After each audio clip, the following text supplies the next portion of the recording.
नमस्कार। प्राइम समाचारमा स्वागत छ। म जीवन खड्का र म सरोज कोइराला। सुरु गरौँ अहिलेसम्मका प्रमुख समाचारबाट। एमसीसी पारित गराउन प्रधानमन्त्री देउवा सबै विकल्पमा निर्णायक वार्ता गर्दै। ओलीसँगको भेटवार्ता स्थगित गरेर प्रचण्ड माधवसँग सहमतिको अन्तिम प्रयास। कांग्रेस र एमाले नजिकैसँगै प्रचण्ड र माधव सशंकित गठबन्धन जोगाएर एमसीसी अनुमोदन गराउने उपायको खोजी। देउवाद्वारा लिखित प्रतिबद्धताको माग।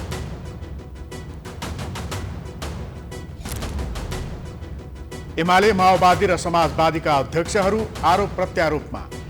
एमसीसी संसद सभामुख र गठबन्धनको विषयमा एक अर्कालाई दोषी देखाउन होडबाजी। बहालवाला न्यायाधीशलाई अख्तियारले मुद्दा चलाउन नपाउने सर्वोच्चको फैसला विवादमा। भ्रष्ट न्यायाधीशले उन्मुक्ति पाउन सक्ने चिन्ता। न्याय परिषदमाथि दबाव।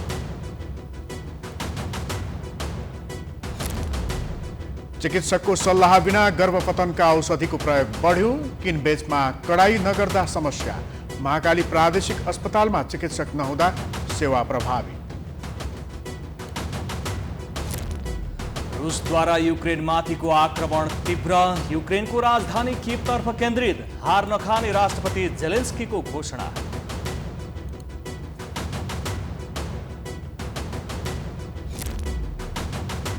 र यस सिजनको ए डिभिजन लिग सकियो। मच्छिन्द्र फुटबल क्लबलाई उपाधि।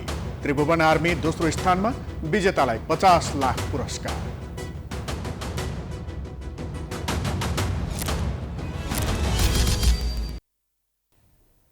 अब समाचार विस्तारमा।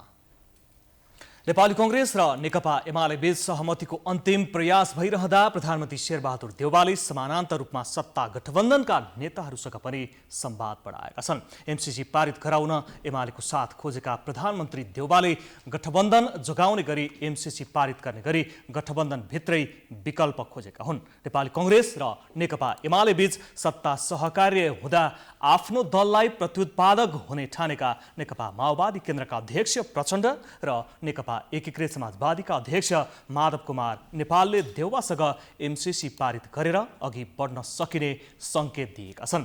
आज अध्यक्ष प्रचण्ड र नेपाल बीचको छलफलमा पनि एमसीसी पनि पारित गर्ने र गठबन्धन पनि जोगाउने गरी निकास खोज्ने सहमति भएको थियो। उता नेकपा एमाले र नेपाली कांग्रेसका दोस्रो तहका नेताहरूबीच बालकोटमा सघन छलफल भएको थियो। त्यस लगत्तै प्रधानमन्त्री देउवा एमाले अध्यक्ष ओली बीच भेटवार्ता हुने भनिए पनि एकाएक स्थगित गरियो।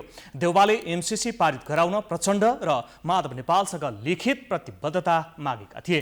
कांग्रेस र एमाले बीचको सहकार्य जसरी पनि रोक्ने रणनीति लिएका प्रचण्ड र माधव अन्ततः देउवाले भने अनुसार अघि बढ्न तयार भएको बुझिएको छ। एमसीसी कुनै पनि बेला खारेज गर्न मिल्ने गरी संकल्प प्रस्ताव पेश गरेर मात्रै अनुमोदन प्रक्रियामा जाने विषयमा सहमति जुट्न लागेको हो।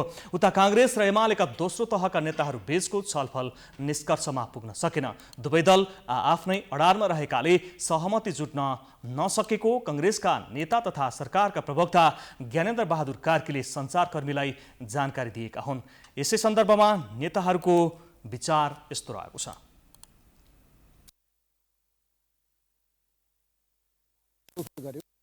तर कुरा पुरानै छन्। हामीले आज पनि उहाँहरूलाई प्रतिनिधि सभालाई सुचार गरौँ। एमसीसीलाई राष्ट्रिय सहमतिका साथ पारित गरेर अनुमोदनको दिशामा लगेर मुलुक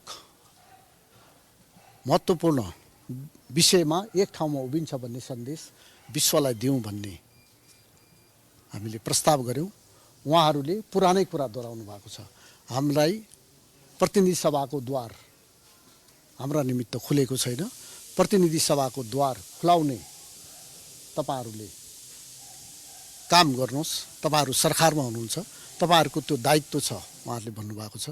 हामीले भनेका छौँ कि तपाईहरूको पनि दायित्व हो कि संसदलाई प्रभावकारी बनाउने, संसदलाई जीवन्त बनाउने तपाईहरूको पनि दायित्व हो।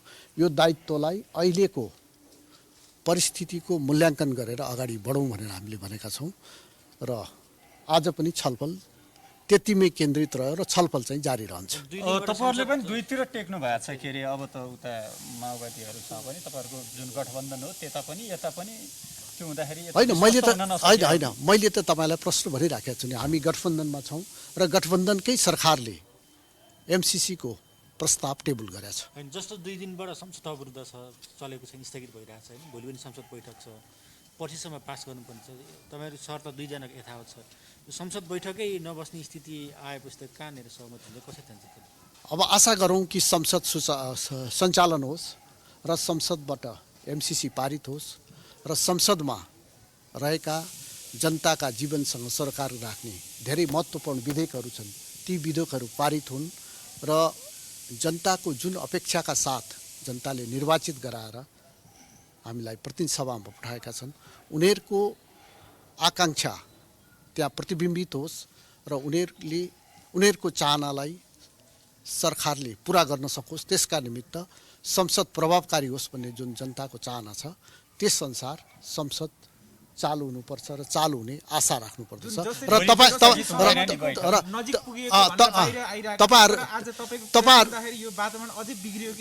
तपाईहरूले पनि संसदलाई सञ्चालन गर्नका निमित्त तपाईहरूको पनि अहम भूमिका रहन्छ, तपाईँहरूको पनि भूमिका रहोस् भन्ने म चाहिँ चाहन्छु। भोलिको बैठक स्थगित हुन्छ हुँदैन? त्यो त कार्यव्यवस्थाको त्यहाँ छलफल यहाँहरुको आजको छलफलले निर्धारण गर्ने भयो नि त, संसद बैठक त अहिलेसम्म हेर्दाखेरि त संसद एउटा प्रक्रिया मात्रै भयो। जस्तो कतिको सकारात्मक कुराकानी भयो त्यो चाहिँ भनिदिनु न। अब मैले प्रारम्भमै भने नि तपाईँहरूलाई एकदम म नयाँ खबर भनौँला भनेको थिएँ, संसद सुचारू हुन्छ र संसदमा यावत कुराहरूको छलफल हुन्छ भन्ने जुन कुरा म तपाईँहरूलाई भनौँला भनेको थिएँ त्यो अहिले भन्न सकिनँ। के विषयमा छलफल भयो आज मान्यज्यू? हामी खास गरी मुलुकको प्रजातान्त्रिक आन्दोलन र लोकतान्त्रिक आन्दोलनका जुन प्रकारका चुनौतीहरू छन् त्यसमा नेपालका ठुला राजनीतिक दलहरूका बीचमा आधारभूत मूल्यहरूमा सहमति कायम गर्नुपर्छ भन्ने कुरामा हामी छलफल गरिरहेका छौँ र विगत 5-6 महिनादेखि हामीले संसदभित्र सभामुखको भूमिकालाई लिएर संसद अवरोध गर्दै आइरहेका छौँ। त्यो विषयलाई सम्बोधन गर्नका लागि हामीले निरन्तर अनुरोध गर्दै आएका छौँ र त्यसमा जबसम्म उहाँहरूले हाम्रो तर्फको मागलाई सुनवाई गर्नुहुन्न अन्य प्रक्रियामा हाम्रो उपस्थिति सम्भव छैन भन्ने कुरा गर्दै आएका छौँ र उहाँहरूले आफ्नो तर्फबाट खास गरी एमसिसीको अनुमोदनका सन्दर्भका बारेमा प्रतिपक्षको सहयोग खोजिराख्नु भएको छ र हामीले के भनेका छौँ भन्दाखेरि गठबन्धनका तर्फबाट आफ्नो प्रस्तावमा एक राय के हो, सबभन्दा पहिले तपाईँहरूले सरकारका पक्षधरहरूको राय एउटा बनाउनुहोस्, जबसम्म सरकारको राय एक हुँदैन त्यति बेलासम्म प्रतिपक्षलाई त्यो विषयमा बोलिरहने कुराको बाध्यता पनि रहँदैन। त्यस अर्थमा सरकार जो पक्षका रूपमा रहेको छ, जसले सम्झौता गर्यो, सम्झौता टेबल गर्यो, त्यसले आफ्नो दृष्टिकोण सार्वजनिक गर्नु जरुरी छ, एउटा दृष्टिकोण बनाउनु जरुरी छ। त्यो दृष्टिकोण नबनाइकन चाहिँ प्रतिपक्षसँग चाहिँ त्यो विषयमा तपाईहरुले यसो गर भनेर भन्ने कुरा चाहिँ उचित हुँदैन। पहिले सत्ता पक्षको एउटा दृष्टिकोण आउनु जरुरी छ भनेका छौँ। दोस्रो पक्ष हामीलाई संसदमा प्रवेश गर्ने बाटो सत्ता पक्षका तर्फबाट बनाउनुस्। जुन दिन तपाईहरुले हामीलाई संसदमा प्रवेश गर्ने वातावरण बनाउनुहुन्छ त्यो दिनदेखि हामी संसदका हरेक विषयहरूमा चाहिँ प्रस्तुत हुन्छौँ र स्पष्ट दृष्टिकोणका साथ प्रस्तुत हुन्छौँ। त्यसमा तपाईहरुले भनिरहनु पर्ने आवश्यकता रहँदैन भन्ने कुरा नै गरेका छौँ र चाहिँ मुलुकको लोकतान्त्रिक भविष्यका सन्दर्भमा र राष्ट्रिय हितका सन्दर्भका बारेमा दुई पार्टीहरूका बीचमा निरन्तर छलफल गर्नुपर्छ भन्ने कुरा भएको छ र छलफल जारी नै छ। अहिले त हामी कुनै नयाँ निष्कर्षमा पुगेका छैनौँ। हामीले आफ्ना कुरा गरेका छौँ, उहाँहरूले आफ्ना कुरा गर्नुभएको छ, तर हामी छलफलको प्रक्रियामै छौँ। जबसम्म चाहिँ हामी निष्कर्षमा पुग्दैनौँ दुईटा पार्टीका बीचमा छलफल चलिरहनेछ। हिजो अलि सकारात्मक देखिन्थ्यो, त्योभन्दा अलि अर्कै कुरा गर्नु। सत्तारूढ गठबन्धन तोडेरै भए पनि प्रतिनिधि सभाबाट एमसिसी पारित गर्न प्रधानमन्त्री शेरबहादुर देउवा कसिएपछि माओवादी केन्द्र र नेकपा एकीकृत समाजवादीमा तीव्र दबाव परेको छ। खास गरी बालुवाटार र बालकोटको दूरी छुटिएर सहमति बढ्ने स्थिति देखिएपछि प्रचण्ड र माधव नेपाल एमसिसी अनुमोदन पनि गर्ने र गठबन्धन पनि जोगाउने उपायको खोजीमा छन्। एक रिपोर्ट। एमसीसी संसदबाट पारित गर्न सत्तारूढ दलबाट सहयोग नपाउने ठानेपछि प्रमुख प्रतिपक्षी नेकपा एमालेसँग सहकार्य गर्न नेपाली काङ्ग्रेस र प्रधानमन्त्री शेरबहादुर देउवा जोड बलले लागेका छन्। काङ्ग्रेस एमाले सहकार्य आफ्ना लागि प्रत्युत्पादक बन्न सक्ने ठानेका ती दलका शीर्ष नेताहरू अन्ततः एमसीसी पारित पनि गर्ने र गठबन्धन पनि जोगाउने मध्यमार्गी उपायको खोजीमा लागेका छन्, जसका लागि माओवादी केन्द्र र एकीकृत समाजवादीले एमसीसीलाई व्याख्यात्मक टिप्पणीसहित पारित गर्ने तयारी गरेका छन्। व्याख्यात्मक टिप्पणीसहित एमसीसी कसरी पारित गर्न सकिन्छ भन्ने बारेमा केही कानुन व्यवसायीले समेत काम गरिरहेका छन्।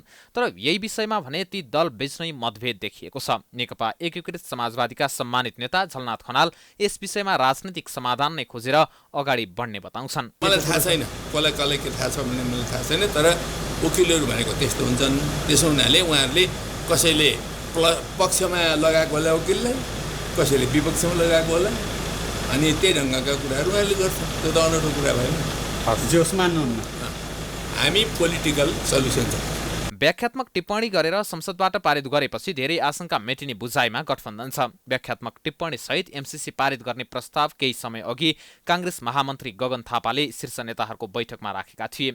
एमसीसी पारित गर्दा यसअघि अर्थ मन्त्रालयले एमसीसीलाई सोधेको प्रश्न र उसले दिएको जवाब पनि सँगै राख्ने र यसले अहिले उठेका आशंकाहरूको निरूपण हुने थापाको भनाइ थियो। त्यतिबेला असहमत भए पनि अहिले गठबन्धन भत्किएर राजनीतिक कोर्स नै परिवर्तन हुन लागेपछि माओवादी केन्द्रका अध्यक्ष पुष्पकमल दाहाल प्रचण्ड र एकीकृत समाजवादीका अध्यक्ष माधव कुमार नेपाल पनि उक्त प्रस्तावकै सेरोफेरोमा सहमतिको बिन्दु पत्ता लगाउन लागि परेका छन्। तर माओवादी केन्द्रका नेता नारायण काजी श्रेष्ठले दुई देशबीचमा सहमति नभइकन हाम्रो संसदले मात्रै त्यस्तो प्रबन्ध गरेर निकास निस्कन नसक्ने बताउँछन्। देशको बीचमा नभइकन हाम्रो संसदले मात्रै गरेर केही हुँदैन। अब गठबन्धन जोगाउने र एमसीसी पारित गर्ने मध्यमार्गी बाटोको रूपमा एमसीसी सम्झौताको व्याख्यात्मक टिप्पणीको प्रस्ताव तयार भएमा गठबन्धन जोगिन सक्छ। काङ्ग्रेस एमाले सहमति भएमा आफ्नो लागि प्रत्युत्पादन बन्ने ठानेर नै प्रचण्ड र नेपालले नयाँ विकल्पमा जान सकिने सूत्र खोज्न थालेका हुन्। तर एमाले काङ्ग्रेस छलफलले मूर्त रूप लिई औपचारिक सहमति भएको खण्डमा यो प्रयास स्वतः निस्तेज हुनेछ। यति बेला दलहरू एमसीसीका कारण विवाद र समस्यामा फँसेका छन्। सत्ता गठबन्धन धरापमा परेको छ। एमसीसी संसद सभामुख र गठबन्धनको विषयमा नेकपा एमाले एकातिर छ भने नेकपा माओवादी केन्द्र र नेकपा एकीकृत समाजवादी अर्कोतिर। यी दलका अध्यक्षहरूको जुहारी पछिल्ला दिनमा रोचक बन्दै गएको छ। एक रिपोर्ट। शनिबार नेकपा एमाले, नेकपा माओवादी केन्द्र र नेकपा एकीकृत समाजवादीका अध्यक्षहरू फरक फरक कार्यक्रममा सहभागी भए। तर भाषण भने सबैको एमसीसी संसद सभामुख र गठबन्धनकै विषयमा थियो। काठमाडौँमा आयोजित पार्टीको एक कार्यक्रममा नेकपा एमालेका अध्यक्ष केपी शर्मा ओलीले संसदमा धारणा राख्नबाट आफूहरूलाई वञ्चित गराएको आरोप लगाए। एमसीसीका विषयमा देश र जनताको हितलाई राखेर आवश्यक कदम चाल्ने उल्लेख गरेका ओलीले सभामुख अग्नि सापकोटामाथि लगाउँदै आएको आरोप शनिबार पनि दोहोर्याए। त्यस्तै उनले सत्ता गठबन्धन जोगाइदिन प्रचण्ड र माधव नेपालले हार गुहार गरिरहेको भन्दै एमाले र काङ्ग्रेस बीचको छलफलले उनीहरूको सातो गएको जिकिर गरे। आज केपी ओलीले दर्ता गरेको हुन्छ नि, त्यो त लागू भइसकेको थियो त। सम्झौता गरेपछि कार्यान्वयन भइसकेको थियो। त्यो भइसकेको कुरो संसदमा लानुपर्छ भनेर विदेशीले भन्ने हामीले हाम्रो संसदमा लान हुँदैन, सुटुक सुटुक लुकाएर गर्नुपर्छ भन्ने प्रचण्ड नीतिले नै, संसद छल्ने नीतिले नै, जनप्रतिनिधि संस्था छल्ने नीतिले नै, जनतालाई नबताइकन सटाक सुटुक भित्रभित्र एमसीसी गर्ने नीतिले नै त्यो एमाले गर्दैन। त्यसकारण एमाले संसदमा पेश गर्यो, संसदले छलफल गरेर निर्णय गरोस्। प्रचण्डले जुन सभामुख बने पनि त्यसलाई अगाडि नबढाउनु, केपी ओलीले यसको जस लिन्छ, लिन दिनु हुँदैन भनेर रोक्नु। शनिबार नै नेकपा माओवादी केन्द्रका अध्यक्ष पुष्पकमल दाहालले एमसीसीकै कारण गठबन्धन टुट्ने र फेरि प्रतिगमनकारी शक्ति हावी भएको बताए। संविधानलाई कुल्चेर जनप्रतिनिधिमूलक संस्था विघटन गर्ने कदमलाई प्रतिगमन ठहर गर्दै 5 राजनैतिक दल मिलेर नयाँ गठबन्धन निर्माण गरिएको दाहालको भनाइ छ। दाहालले भनेको प्रतिगमनकारी शक्ति ओलीतर्फ लक्षित थियो। गणतन्त्र लोकतन्त्रको रक्षा गर्न र राष्ट्रियताको रक्षा गर्नको निम्ति हाम्रो यो गठबन्धन हो। जनताको बीचमा भनेको पनि राजनीतिक दलहरूको बीचमा भएको सहमति पनि त्यही थियो। त्यहाँ कहीँ कतै एमसीसी भन्ने कुरा त त्यहाँ थिएन। त्यसै गरी हामीले गठबन्धन र सरकार बनिसकेपछि साझा न्यूनतम कार्यक्रममा पनि हामीले कहीँ कतै एमसीसी को बारेमा हामीले चर्चा गरेका थिएनौँ। त्यो एउटा यस्तो परियोजना, त्यो बारेमा विवाद बहस छ। यथास्थितिमा बिना संशोधन, बिना परिमार्जन समर्थन गर्न सकिँदैन। दाहालले जस्तै नेकपा एकीकृत समाजवादीका अध्यक्ष माधव कुमार नेपालले पनि ओलीलाई गलत साबित गराउने प्रयास गरिरहेका छन्। केपी ओली नेतृत्वको सरकारले एमसीसीलाई इन्डो पेसिफिकको अङ्ग बनाएको, तर त्यसबाट आफूहरूले जोगाएको नेपालको दाबी छ। ओली सरकारका तत्कालीन मन्त्री प्रदीप गेवालीले नै नेपाललाई इन्डो पेसिफिकको अङ्ग बनाउने कागजमा सही गरेको उनको आरोप छ। एमसीसी कहाँसँग जोडिएको छ त? यो इन्डो पेसिफिक रणनीतिको अङ्ग बन्यो भनेर तिनी आयो। यो अङ्ग बनायो कसले? त्यही वामपन्थी भनिने केपी ओलीको आफ्नै मन्त्री प्रदीप गेवालीले गएर नेपाललाई इन्डो पेसिफिक रणनीतिको अङ्ग बनाउने कागजमा सही गरेर त्यसपछि त्यहाँबाट लेखियो पछिल्लो 2टा सदस्यमध्ये नेपाल अनि श्रीलङ्का। श्रीलङ्काको नाम काटियो, नेपालको नाम रह्यो। जब नेपालमा जोरदार विरोध हामीले गर्यौँ, जोरदार रूपमा विरोध गरिसकेपछि बल्ल अहिले बाइडेनको सरकार, प्रधानमन्त्री राष्ट्रपतिको सरकारले नेपालको नाम काट्न पुगेको छ।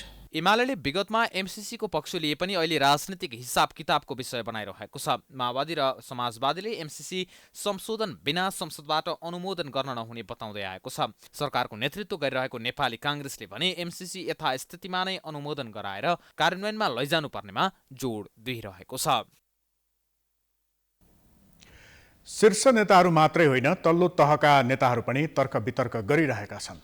नेपाली कांग्रेसका नेता रामहरि खतिवड़ाले नेकपा माओवादी केन्द्र र नेकपा एकीकृत समाजवादीले एमसीसीका विपक्षमा भए सरकार छोड्नुपर्ने बताएका छन्।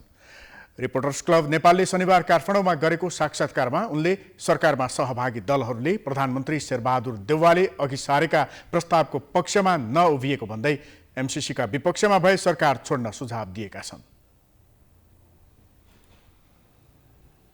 अमेरिकनसँग भेटे बेला हुन्छ हजुर हामी पास गरिहाल्छौँ नि भन्ने, अर्को फेरि अलिक परकोलाई गएर कसैले विरोध गर्दैन, होइन कहाँ यो पास गर्छौँ राष्ट्रघाती छ भन्ने। यो दोवल पाटे नीतिले मुलुकको राष्ट्रियता र नेपालीको विदेशप्रतिको जुन एउटा भावना थियो त्यो झन् कमजोर हुने अवस्था सिर्जना भयो। हामीले कि सम्झौता गर्नु हुँदैन थियो। नेकपा माओवादी केन्द्रका नेता तथा सांसद रामनारायण बिडारीले यो गठबन्धन कायम रहने गरी र एमसीसी परिमार्जन सहित पारित गर्ने गरी सहमति हुने बताए। प्रधानमन्त्री शेरबहादुर देउवाले पनि प्रष्ट रूपमा वर्तमान गठबन्धन कायम राख्ने भनेर धारणा राखिसकेकाले गठबन्धन नटुट्ने उनको भनाइ छ। नेपाली कांग्रेसको नेतृत्वमा भएको सरकारको गठबन्धन तोड्ने अवस्थामा छैन। प्रष्ट रूपमा यो गठबन्धन कायम रहन्छ, किनभने एमसीसी पास गरेर गठबन्धन भएको होइन। बडो महत्त्वपूर्ण कुरा बुझ्नु पर्यो। अब नेपाली कांग्रेस र माओवादी भिन्नै छुट्टै दल हो भन्ने कुरो बिर्सिनु भएन। साक्षात्कारमा एमालेका नेता शेरबहादुर तामाङले एमसीसी बारे मिडिया, सामाजिक सञ्जाल र डबलीमा विरोध भए पनि यसको सही रूपमा छलफल संसदमा हुनुपर्ने बताए। यो सम्झौता गर्न जाँदाखेरिको प्रतिनिधिमण्डलको सदस्य प्रचण्डजीले तोकिएको व्यक्तिहरू पनि उपस्थित हुनुहुन्थ्यो। आज संसदमा जुन जुन विषयहरूमा प्रश्न उठिएको छ, आम नागरिकले पनि प्रश्न उठाइएको छ, ती विषयहरू त्यतिकै नै लेखिएका हुन्छन्। सम्झौता गर्दा लेखिएका विषयहरू नौलो विषय होइन। एमाले सरकारमा हुँदा एमाले ल्याएर संसदमा ल्याएको विषय पनि होइन। लोकतान्त्रिक समाजवादी पार्टीका नेता जितेन्द्र सोनलले आफूहरू सुरुदेखि नै एमसीसीको पक्षमा उभिएको स्पष्ट पारे, तर एमसीसीको हकमा प्रचण्ड, माधव नेपाल र उपेन्द्र यादवले दोहोरो चरित्र देखाएको उनको आरोप छ। डबल स्ट्यान्डर्डले जुन देशमा मुलुकमा अहिले अन्योलता आइरहेको छ, अन्योलता छाएको छ, स्थानीय निर्वाचन घोषणा भएको छ र त्यसको कुनै पनि गतिविधिहरू बढ्न सकिरहेको छैन। किन पुरा मुलुकको ध्यान केन्द्रित छ तपाईको बानेश्वरमा, सरकारमा, एमसीसीमा, संसदमा र सरकारवादी पार्टीहरू यसलाई मुलुकलाई एउटा बन्दी बनाएर राख्नु भएको छ। निकास दिनुहोस्। एमसीसी राष्ट्रका लागि ठिक कि बेठिक भन्ने विषयमा दल र तिनका नेताहरूको धारणा बाजिएको छ।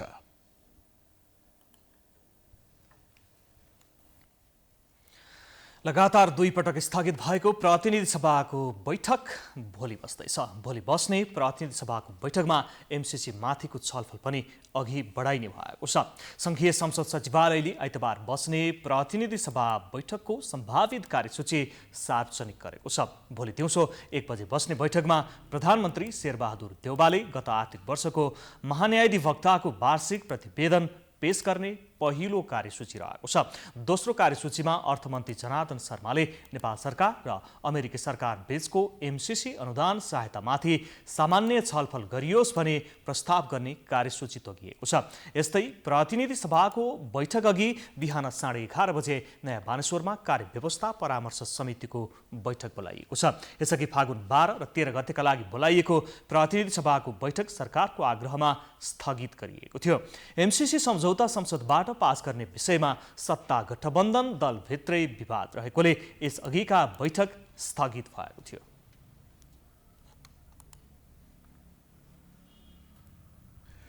नेतृत्वमा देखिएको टकरावका कारण जनता समाजवादी पार्टी फुटको संघारमा पुगेको छ। संघीय परिषद अध्यक्ष डाक्टर बाबुराम भट्टराई र अर्का अध्यक्ष उपेन्द्र यादव समूहबीच एमसीसी सम्झौतालाई हेर्ने दृष्टिकोण फरक भएसँगै विवाद उत्कर्षमा पुगेको हो। एक रिपोर्ट। जसपामा संघीय परिषदका अध्यक्ष डाक्टर बाबुराम भट्टराई र अध्यक्ष उपेन्द्र यादव पक्षबीच चर्को विवाद छ।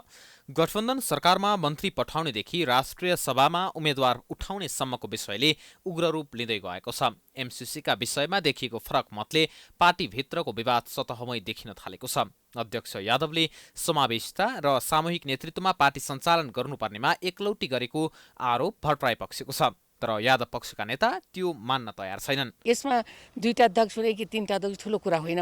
हामीले यसरी अब मिलाउँदाखेरि 2टा हुन पनि सक्छ, एउटा नेतृत्व पनि हुन सक्छ। अहिले 2टा हामी छँदैछौँ। एउटा के अरे केन्द्रीय परिषदको अध्यक्ष, एउटा हाम्रो पार्टीको अध्यक्ष हुनुहुन्छ। अब त्यस्तो विधानमा अस्ति के अरे परिस्थिति अनुसार बनाइएको थियो। त्यसमा फेरि अझ छलफल गएर बनाउनुपर्छ भन्ने बन्ने यो त ठुलो कुरा होइन नि। पार्टीभित्र हामीले सबैले मिलाएर गर्दाखेरि नेतृत्व कैलाई दिने, कसलाई दिने, कति लिने, कति अधिकार लिने भन्ने त यो त पार्टीको आन्तरिक कुरा हो नि त। प्रमुख सचेतक प्रमोद शाह मन्त्री पठाउनेदेखि राष्ट्रिय सभामा उम्मेद्वार छान्ने विषय अहिले उठाउनु जायज नहुने बताउँछन्। समावेशिताका नाममा एकभन्दा बढी अध्यक्ष हुँदा पार्टी असफल भइसकेको र अहिले एक अध्यक्ष प्रणालीमा जानुपर्ने बताउँछन्। यो जुन बहुअध्यक्षीय प्रणालीको जुन सिस्टम छ त्यो फेल भएको छ। त्यसले गर्दा हैन र यो समावेशीको नाउँमा अध्यक्षमै समावेशी त हुँदैन नि। अध्यक्ष त एउटा हुनुपर्छ र त्यसमा बरु समावेशी पदाधिकारीमा समावेशी गरौँ, अन्य कुरामा समावेशी गरौँ भन्ने कुरो हुन्छ के। अध्यक्ष 2-4वटा राखेर अनि पार्टी चलाउने अवस्था पनि हुँदैन र यो फेलुवर भइसकेको अवस्था छ। त्यसले गर्दा यस्ता कुराहरू यो म भन्छु यो यादका कुरा हुन्। कार्यकारी अध्यक्षको अधिकार बाँडफाँडको माग गरेको भट्टराई पक्षले हस्ताक्षर समेत सङ्कलन गरेको छ। तर यादव भने एकल नेतृत्वमै पार्टी सञ्चालन गर्ने रणनीतिमा छन्। केन्द्रीय कार्यकारिणी समितिमा बहुमत जुटाएर आफू हाबी हुने र यादवलाई गलाउने भट्टराई पक्षको योजना छ। बहुमतको निर्णयलाई स्वीकार गरेर अध्यक्ष यादव समावेशी र सामूहिक नेतृत्वका लागि तयार हुनुपर्ने नेता मोहम्मद इस्तियाक राई बताउँछन्। यो वैचारिक बहसले झनै हाम्रो दल बलियो भएर र मजबुत भएर अगाडि बढ्छ भन्ने तपाईँ ढुक्क हुनुहोस्। विभाजन कुनै पनि हालतमा हुँदैन। सामूहिक नेतृत्व समावेशिताको कुरा तपाईँले उठाउनु भएको छ। भएको छ एजेन्डामा त्यो छलफल हुन्छ र जानुपर्छ। लोकतान्त्रिक मूल्य मान्यता अनुसार चाहिँ बहस हुनुपर्छ भन्ने हो। उहाँ तयार त हुनुहुन्न जस्तो देखिन्छ हेर्दाखेरि। भनेर हुन्छ पार्टी सिस्टममा चल्ने हो। सबैमा वैचारिक बहस सबैले राख्न पाउँछन् र बहुमतले जे निर्णय गर्छ त्यो स्वीकार गर्नुपर्ने हुन्छ। कार्यकारिणी समितिमा बहुमत पुगेको दुवै पक्षका नेताले दाबी गर्दै आएका छन्। यादवको पक्षमा वन तथा वातावरण मन्त्री रामसहाय यादव, भौतिक पूर्वाधार मन्त्री रेणु यादव र केन्द्रीय कार्यवाही समिति सचिव प्रकाश अधिकारी लगायत प्रष्टसँग खुलेका छन्। त्यस्तै भट्टराईको पक्षमा कृषि मन्त्री महेन्द्र राय यादव, कार्यकारिणी सदस्य मोहम्मद इस्तियाक राई र रामनरेश राय यादव प्रश्न खुलेका छन्। निर्णायक देखिएका वरिष्ठ नेता अशोक राईले कसलाई साथ दिन्छन् भन्ने अहिलेसम्म खुलेको छैन। शुक्रबारको बैठकमा यादव निकट प्रकाश अधिकारी र भट्टराई पक्षका रमेश यादव बीच चर्का चर्किने परेको थियो। समाचारको सिलसिला अझै जारी छ। हामी विश्रामपछि आउँछौँ। बाँकी समाचारको साथमा विश्रामपछि पुनः स्वागत छ। अब बाँकी समाचार। बहलवाला न्यायाधीशलाई अख्तियार दुरुपयोग अनुसन्धान आयोगले मुद्दा चलाउन नपाउने भनी सर्वोच्च अदालतले गरेको फैसला सुशासन मैत्री नभएको टिप्पणी हुन थालेको छ। आयोगलाई बहालवाला न्यायाधीशमाथि अनुसन्धान र अभियोजन गर्ने अधिकार नभएको सर्वोच्चको ठहरसँगै यस्तो टिप्पणी हुन थालेको हो। सर्वोच्चको यो फैसलाले भ्रष्ट न्यायाधीशले उन्मुक्ति पाउन सक्नेमा पनि धेरैले प्रश्न उठाएका छन्। एक रिपोर्ट। भ्रष्टाचारको अभियोगमा निलम्बनमा परेका न्यायाधीश विनोद कुमार गौतमको रिटमाथि सुनवाई गर्दै सर्वोच्चको पूर्ण इजलासले बिहिबार न्यायाधीशमाथि मुद्दा चलाउने अधिकार अख्तियारलाई नभएको ठहर गरेको हो। सर्वोच्चका न्यायाधीश त्रय आनन्द मोहन भट्टराई, अनिल कुमार सिन्हा र बम कुमार श्रेष्ठको संयुक्त इजलासले बहालवाला न्यायाधीशमाथि अनुसन्धान र अभियोजन गर्ने अधिकार अख्तियारलाई नभएको भन्दै न्यायाधीशमाथि लागेको भ्रष्टाचारको मुद्दा नै खारेज हुने फैसला गरेको हो। सर्वोच्चको यो फैसलाले न्यायाधीश दोषी नै भए पनि उन्मुक्ति पाउने नजर स्थापित भएको छ। अधिवक्ता ओमप्रकाश अर्यालले सर्वोच्चको यो फैसलाले भ्रष्ट न्यायाधीशले उन्मुक्ति पाउने स्थिति सिर्जना हुने बताउँछन्। अब अहिले न्यायाधीशको पदमा बहाल भएको हुनाले उहाँलाई चाहिँ अख्तियारले कारबाही चलाउन पाउँदैन भन्ने कुराहरू आयो। अब यो भनेदेखि त अब न्याय परिषदले केही नगर्ने, अब अख्तियारले पनि चाहिँ छुन नपाउने भइसकेपछि अनि न्यायाधीशहरू त उन्मुक्ति पाउने भए न्यायाधीशहरूले, हैन, खराब आचरण भएका न्यायाधीशले उन्मुक्ति पाउन सक्ने भयो। 2066-67 सालमा ललिता निवासको सरकारी जग्गा व्यक्तिको नाममा दर्ता गर्ने निर्णय हुँदा गौतम भौतिक योजना तथा निर्माण मन्त्रालयमा कानुनतर्फका उपसचिव थिए। मन्त्री परिषदमा उक्त प्रस्ताव लैजाने क्रममा गौतमले पनि टिप्पणी उठाएको भन्दै अख्तियारले गौतममाथि तत्कालीन समयकै उपसचिवको हैसियतले भ्रष्टाचारको मुद्दा चलाएको थियो।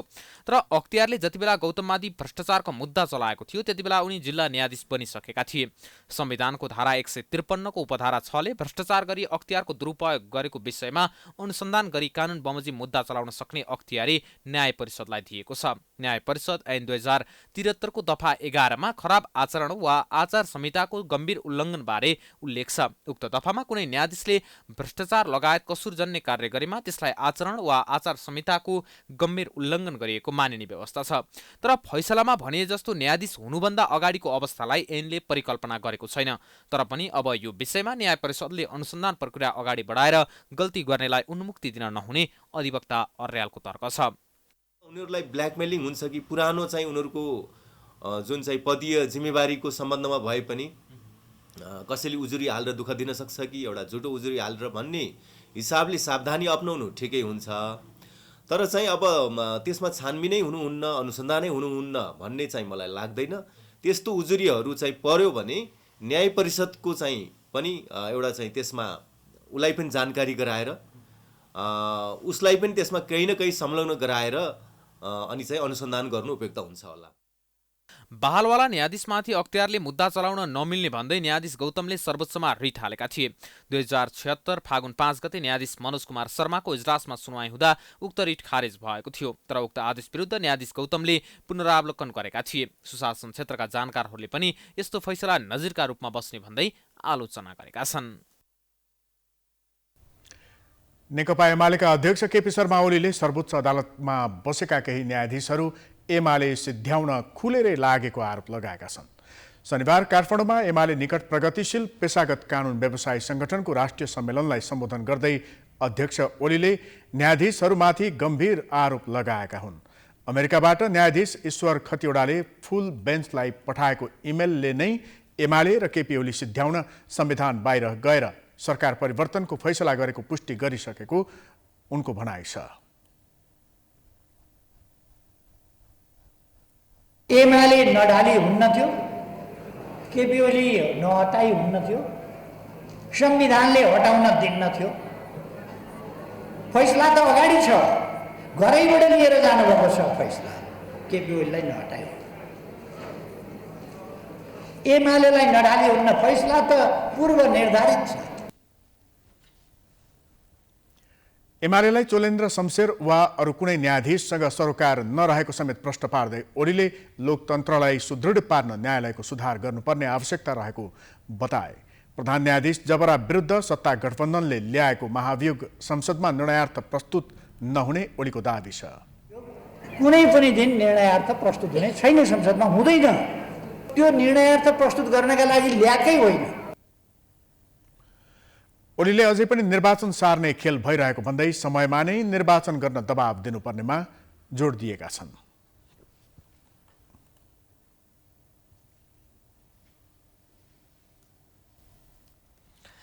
उदयपुरका ग्रामीण क्षेत्रमा रहेका औषधि पसलहरूमा खुलेआम गर्भपतनका औषधिहरू सजिलै पाइने गरेको छ। अवैध शारीरिक सम्बन्धको कारण पछिल्लो समय गर्भपतन गराउनेहरूको संख्या बढ्दै गएको छ। तर जथाभावी प्रयोग हुने गर्भपतन औषधिका कारण महिलाहरूको स्वास्थ्यमा पर्ने असरको बारेमा भने सर्वसाधारण अनभिज्ञ छन्।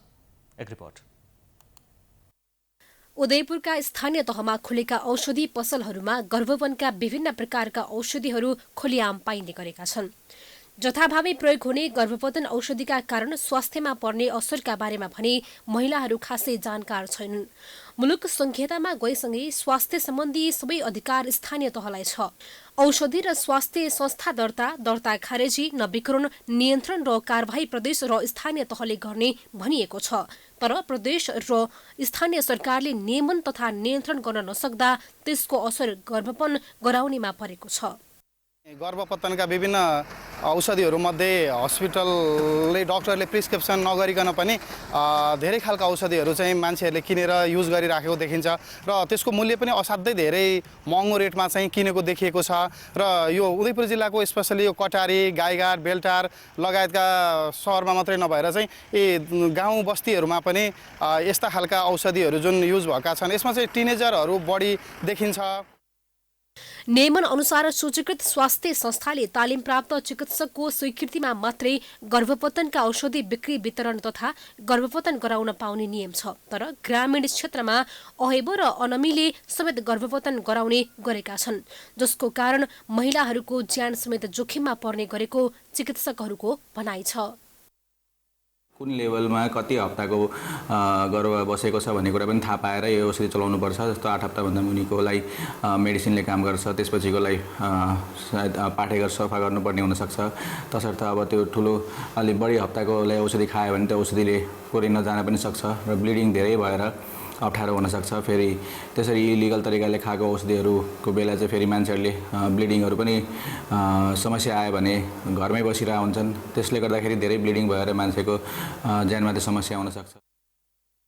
उदयपुरको बेलका, चौदण्डी गढी, त्रियुगा र कटारी नगरपालिकाको मुख्य बजार क्षेत्रका औषधि पसलमा खुलेआम गर्भपतनका औषधि बिक्री वितरण हुने गरेको छ।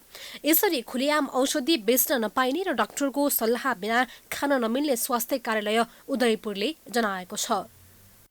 डरले लाजले हामी चाहिँ सूचीकृत भएको संस्थामा जाँदैनौँ। हामी स्वास्थ्यकर्मी, तालिम प्राप्त स्वास्थ्यकर्मीमा जाँदैनौँ र त्यस्ता पसलेहरूको चक्करमा, त्यस्ता क्वाकहरूको चक्करमा चाहिँ हामी फस्न सक्छौँ। चाहिँ यस्ता औषधिहरू सेवन नगरिदिनु नै बेस हुन्छ, किनभने यस्ता औषधिहरूले चाहिँ राम्रो गर्नुभन्दा पक्कै पनि नराम्रो बढी गरिरहेको हुन्छ। तसर्थ यस्तो सेवा लिनलाई सूचीकृत स्वास्थ्य संस्था र तालिम प्राप्त स्वास्थ्यकर्मीहरूलाई मात्रै सम्पर्क गरेर उहाँहरूले जुन प्रिस्क्राइब गर्नुहुन्छ, उहाँहरूले जुन सर्भिस प्रोभाइड गर्नुहुन्छ त्यसमा विश्वास गरेर यो सर्भिस लिन सक्नुहुन्छ। उदयपुरका बजारमा भारतीय बजारबाट अवैध आयात गरिएका मेडावोन, 1वान्टेड, प्रिनेट, मेजास्पोर्ट, आइपिएल, एमटिपी, प्रिमेन्टो जस्ता औषधि पसलहरूमा राखिएका छन्। यीमध्ये मेडावोन नेपाल सरकारले मान्यता दिएको औषधि हो। बजारमा सहज रूपमा मेडिकलमा गर्भपतनका औषधि पाइने भएपछि अविवाहित युवतीले यस्ता औषधि परिवार नियोजनका साधनका रूपमा प्रयोग गर्ने गरेका छन्। अनाधिकृत रूपमा प्रयोग हुने यस्ता अवैध औषधि प्रयोग तथा बिक्री वितरणमा नियामक निकायले रोक लगाउन जरुरी छ। प्राइम टाइम्स टेलिभिजनका लागि उदयपुरबाट विदुर कटुवालको रिपोर्ट। कञ्चनपुरमा रहेको महाकाली प्रादेशिक अस्पतालमा दरबन्दी अनुसारको चिकित्सक नहुँदा सेवा प्रवाहमा समस्या भएको छ। विशेषज्ञ चिकित्सक तथा अन्य स्वास्थ्य कर्मी नहुँदा उपचार सेवामा प्रभाव परेको हो। अस्पतालमा 47 जना चिकित्सक तथा स्वास्थ्य कर्मीको पद अझै पनि खाली रहेको छ। एक रिपोर्ट।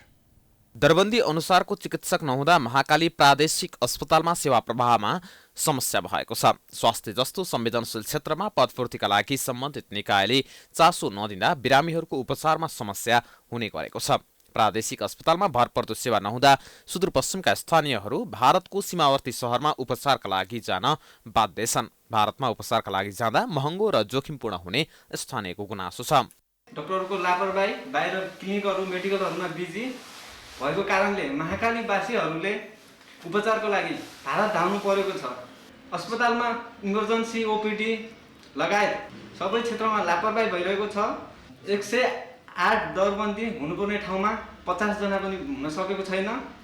अस्पतालमा कुल स्वीकृत दरबन्दी 108 जनाको छ, तर पनि हाल 61 जना मात्रै चिकित्सक लगायत अन्य स्वास्थ्यकर्मी कार्यरत छन्। अस्पतालमा 47 जना चिकित्सक तथा स्वास्थ्यकर्मीको पद खाली रहेको छ। अस्पतालमा चिकित्सक तथा कर्मचारीको अभावमा सेवा प्रवाहमा समेत समस्या भएको भन्दै 6 महिनाको कार्य सम्पादन र क्रियाकलापका बारेमा प्रशासनले पत्रकार सम्मेलन गरी जानकारी समेत गराएको छ। महाकाली प्रादेशिक अस्पतालमा बिरामी बढ्दै गइरहेको र पहिलेको तुलनामा गुणस्तरीय सेवा प्रदान गर्ने लक्ष्य भए पनि पर्याप्त मात्रामा विशेषज्ञ नहुँदा उपचार सेवामा समस्या भएको अस्पतालले जनाएको छ।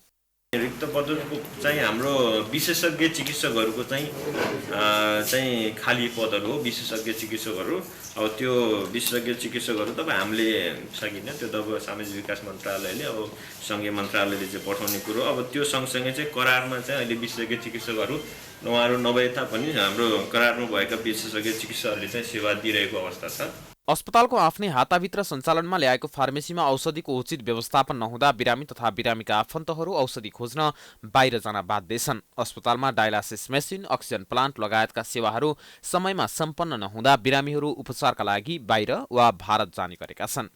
अस्पतालमा अन्य सेवा सञ्चालनका लागि पूर्वाधार निर्माणमा ठेकेदारको लापरवाहीका कारण समयमा सेवा सुचारू गर्न नसकेको अस्पतालले जनाएको छ। प्राइम टाइम्स एचडी का लागि कञ्चनपुरबाट डिलिराज पन्तको रिपोर्ट।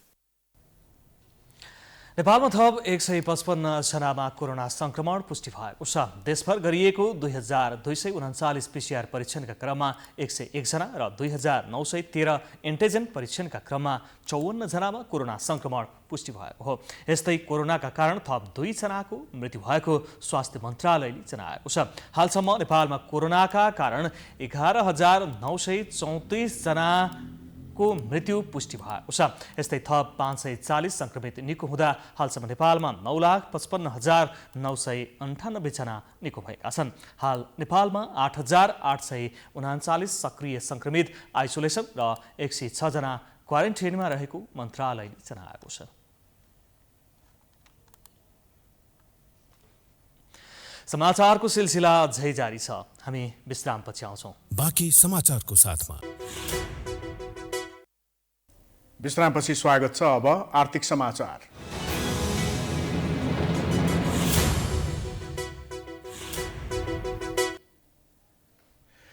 नेपाल राष्ट्र बैंकले पुरानो नोट धुल्याउन बीएसबीएस मेसिन प्रयोग गर्न सुरु गरेको छ। नेपाल राष्ट्र बैंकको 7वटै प्रदेश कार्यालय र केन्द्रीय कार्यालयमा गरी 8वटा बीएसबीएस मेसिन खरिद गरेको थियो।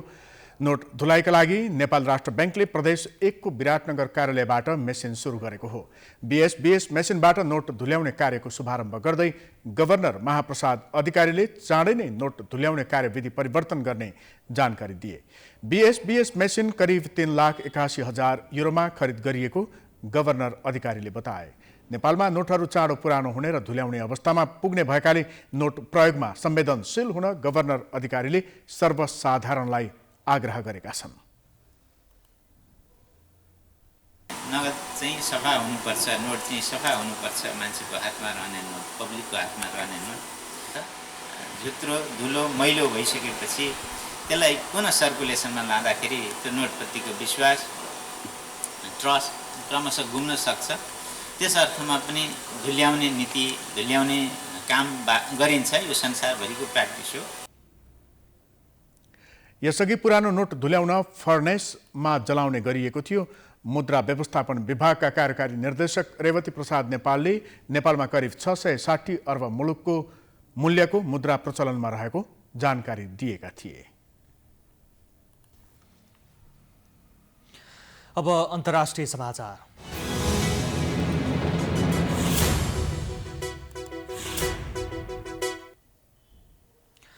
युक्रेनमा आज तेस्रो दिन पनि रुसले आक्रमण गरिरहेको छ। युक्रेनको राजधानी किभमा विस्फोटमा घटना भइरहेका छन्। राजधानीमा अहिले विभिन्न क्षेत्रबाट आक्रमण भइरहेको अन्तर्राष्ट्रिय समाचार संस्थाहरूले जनाएका छन्।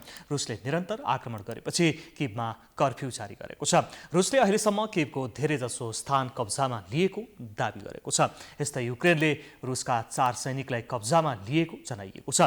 युक्रेनको राजधानी किभका सडकमा भिडन्त भएको छ।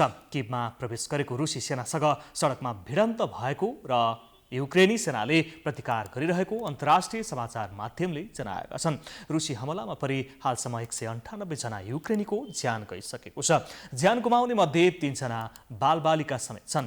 यस्तै 1115 जना घाइते भएका छन्। रुसी सेनातर्फ 3500 रुसी सैनिक मारिएको दावी युक्रेनको छ। युक्रेनको जनरल स्टाफले एक विज्ञप्ति जारी गर्दै रुसका 14 वटा विमान, 8 हेलिकप्टर, 102 वटा ट्याङ्क, 536 सशस्त्र वाहन र 15 वटा तोप ध्वस्त पारेको जनाएको छ। यता रुसको रक्षा मन्त्रालयले युक्रेनका 800 भन्दा बढी सैन्य संरचना र अखडा ध्वस्त पारेको बताएको छ।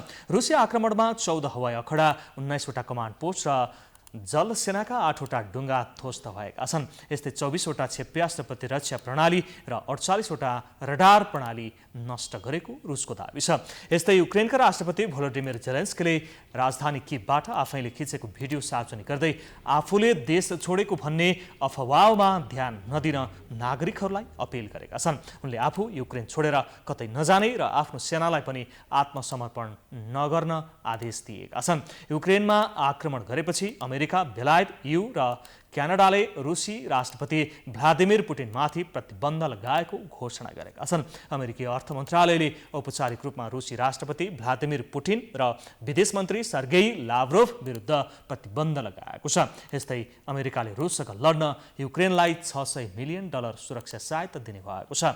यता चिनिया कूटनीतिज्ञले चीनले युक्रेनको वर्तमान अवस्था हेर्न नचाहेको प्रतिक्रिया दिएका छन्। संयुक्त राष्ट्रसङ्घका महासचिव एन्टोनियो गुटेरेसले शान्तिका लागि थप प्रयास गर्नुपर्नेमा जोड दिएका छन्।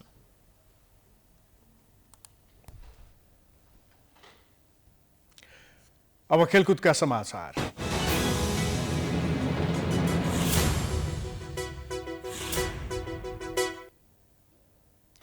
मच्छिन्द्र फुटबल क्लबले अपराजित रहँदै कतार एयरवेज शहीद स्मारक ए डिभिजन लिग फुटबलको उपाधि जितेको छ।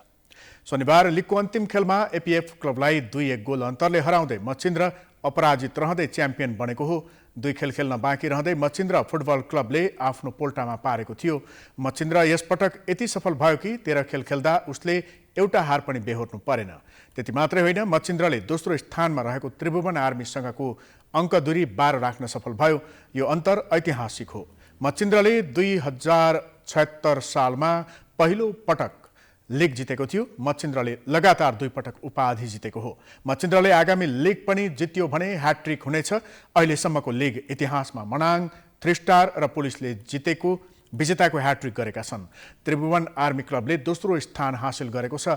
आफ्नो अन्तिम लिग खेलमा शनिबार मनाङ मर्स्याङ्दी क्लबसँग 1-1 गोलको बराबरी खेलेपछि आर्मीले दोस्रो स्थान हासिल गरेको हो। बराबरीसँगै आर्मीले 13 खेलमा 23 अङ्क जोड्यो र लिगको उपविजेता बन्यो। न्यू रोड टिम एनआरटीसँग अङ्क बराबरी भए पनि हेड टु हेडमा आर्मी अघि रहेको हो। आर्मी पनि यस सिजनको अपराजित टिम हो। तर मच्छिन्द्रले खेलमा बराबरी गर्दा आर्मीले 8 वटा बराबरी खेल्यो, जसले गर्दा लिग जित्न सकेन। अन्तिम खेलमा नेपाल पुलिस क्लबलाई 3-1 ले हराउँदै एनआरटीले तेस्रो स्थान हासिल गर्यो। एनआरटीले 13 खेलमा 23 अङ्क जोडेर लिग अन्त्य गरेको हो। मनाङले 13 खेलमा 21 अङ्क जोड्यो। मनाङले 5औं स्थानमा रहँदै लिगको अन्त्य गरेको छ। मनाङले 6 जित 3 बराबरी र 4 हार बेहोर्यो।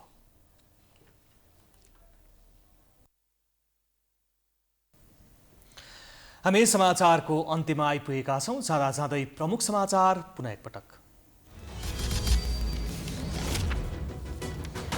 एमसीसी पारित गराउन प्रधानमन्त्री देउबा सबै विकल्पमा निर्णायक वार्ता गर्दै ओलीसँगको भेटवार्ता स्थगित गरेर प्रचण्ड माधवसँग सहमतिको अन्तिम प्रयास। एमाले र कांग्रेस नजिकिएसँगै प्रचण्ड र माधव सशंकित। गठबन्धन जोगाएर एमसीसी अनुमोदन गराउने उपायको खोजी, देउवाद्वारा लिखित प्रतिबद्धताको माग। एमाले माओवादी र समाजवादीका अध्यक्षहरू आरोप प्रत्यारोपमा एमसीसी संसद सभामुख र गठबन्धनको विषयमा एक अर्कोलाई दोषी देखाउन होडबाजी।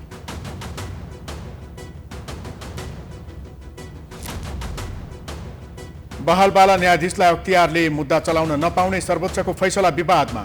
भ्रष्ट न्यायाधीशले उन्मुक्ति पाउन सक्ने चिन्ता, न्याय परिषदमाथि दबाव। चिकित्सकको सल्लाह बिना गर्भपतनका औषधिको प्रयोग बढ्यो। किनबेचमा कडाई नगर्दा समस्या। महाकाली प्रादेशिक अस्पतालमा चिकित्सक नहुँदा सेवा प्रभावित।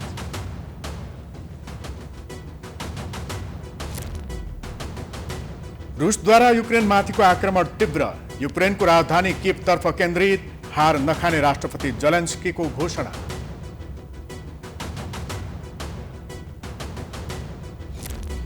र यस सिजनको ए डिभिजन लिग सकियो। मच्छिन्द्र फुटबल क्लबलाई उपाधि। त्रिभुवन आर्मी दोस्रो स्थानमा। विजेतालाई 50 लाख पुरस्कार।